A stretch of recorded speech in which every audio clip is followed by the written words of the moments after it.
মাহি ও জায়েদ খান ঢালিউডের একসময়ের আলোচিত জুটি।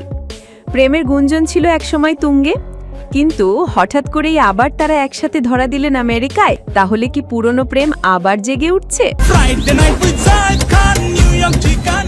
গত বছর নিউ ইয়র্কে পাড়ি জমান ঢাকাই সিনেমার আলোচিত চিত্রনায়ক জায়েদ খান। সরকার পরিবর্তনের পর থেকে এখনও দেশে ফেরেননি তিনি। এদিকে মাহিও রয়েছেন আমেরিকায়, বিচ্ছেদের পর নিজেকে গুছিয়ে নিচ্ছেন নতুনভাবে।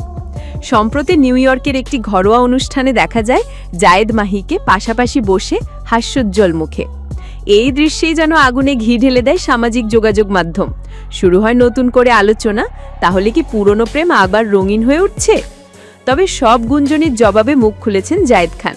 তিনি স্পষ্ট ভাষায় বলেন, মাহির সঙ্গে প্রেমের খবর ভুয়া, এসব নিয়ে কথা বলার মতো কিছু নাই। জায়েদ আরও জানান, এটি ছিল কেবল একটি ঘরোয়া অনুষ্ঠান, মাহি শুধুই তার সহকর্মী। বর্তমানে নিউ ইয়র্কে অবস্থান করছেন জায়েদ খান। তিনি উপস্থাপক হিসেবে কাজ করছেন প্রবাসী বাংলা সংবাদপত্র ঠিকানায়।